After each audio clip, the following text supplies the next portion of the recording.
সোজা বলুন, সোজা বলুন। এদিকে আপনি এদিকে, আপনি নিচে নামুন। মেয়ের বিয়ে হয়ে গেছে? আপনি নিচে নামুন। বড় ছেলে মেয়ের বিয়ে হয়েছে? ঘরে লাগিয়ে দিন। না থাকবে না এখন রাখ। ঠিক আছে, আমি দিচ্ছি না। আচ্ছা, এটা দাও। ছোট মালা। ওকে বার করবি।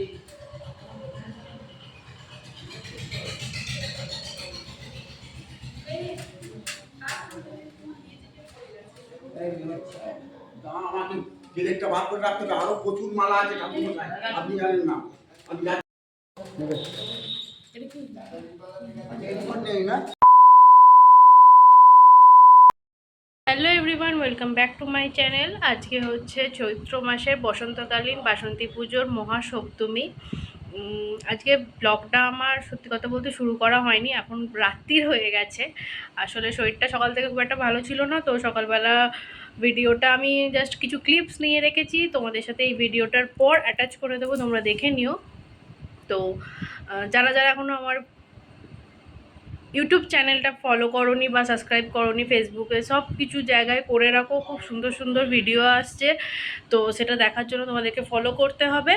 তো চলো, আমি বেশি কথা বাড়াবো না। এই ভিডিওটার পর আমি আজ সকাল থেকে কি কি হয়েছে সেগুলো ছোট ছোট করে অ্যাটাচ করে ছোট ব্লগ আকারে শেয়ার করব, কারণ অনেকটা বড় হয়ে গেলে সেগুলো আর দেখার খুব একটা ইন্টারেস্ট থাকে না, সেটা জানি।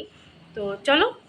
তো সপ্তমী দিন সকালে কুমিরমোড়া এসে গেছি, তখন আসার সময় মায়ের কিছু মালা এনেছিলাম, তো এসেই দেখলাম তখন এমনিই ঠাকুরকে মালা দেওয়া হচ্ছিলো, তো সেই হাতে মাকে আমাদের দেওয়া মালাগুলোও পরিয়ে দেওয়া হয়েছে। এবার গুরুদেব বসবে পুজোয়।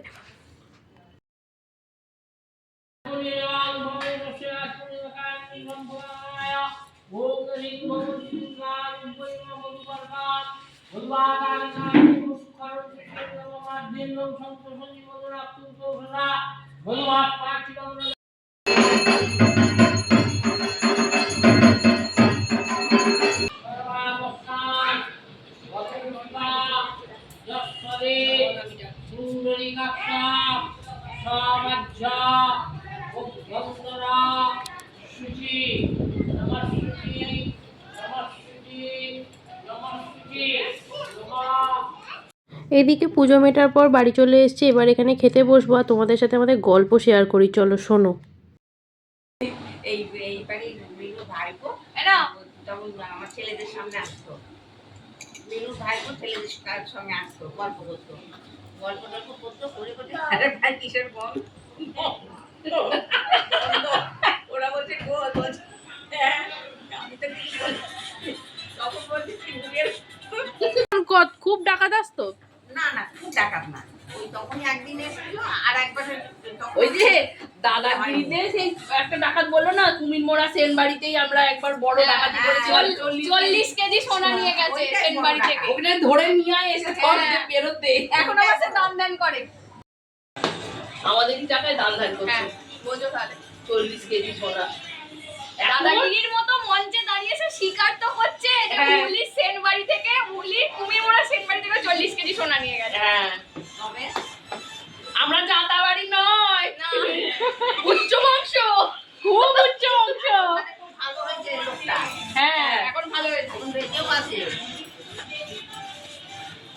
তারপর গল্প টল্প সেরে দুপুরবেলা অনেকটাই বেলা হয়ে গেছিলো, তখন আমরা চলে এসেছি খেতে। আর খেতে এসে তো আমাদের এখানে একটু গল্প আড্ডা সবই চলে, তো সেটাই হচ্ছে। আর এখানে দিদি বসেছে তার ছেলেটাকে খাওয়াতে, ছেলেটা তো খুব বদমাশ, তো দেখো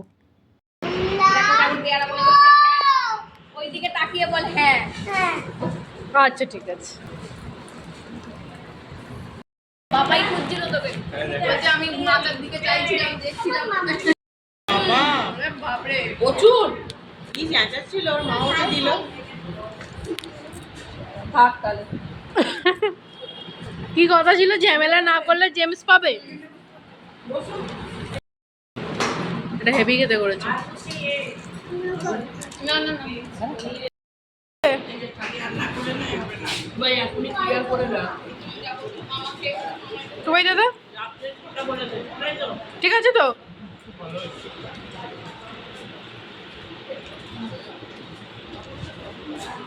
ঠিক আছে।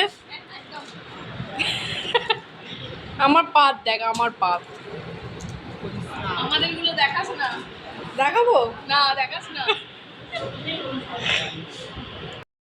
এরপর সপ্তমীর দিন দুপুরবেলা খাওয়া দাওয়ার পর বাড়ির ছেলেরা মিলে যায় মায়ের হাওড়া থেকে অনেক মালা টালা আনতে। অনেক পুজোর তো মালা লাগে, তো সব একবারই আনতে যাওয়া হয়। তো সেইগুলো আনার পর এই সন্ধেবেলা ঠাকুরমশাইরা সবাই মিলে মাকে সব মালা দিয়ে সাজিয়ে তোলে।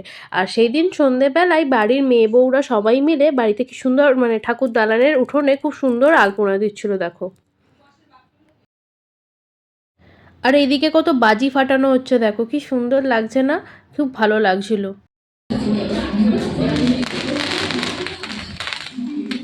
রেডি হয়ে আসার পর মায়ের সাথে একটুখানি ভিডিও করে নিলাম। এরপর শুরু হবে মায়ের আরতি, তো তোমাদের সাথে শেয়ার করি।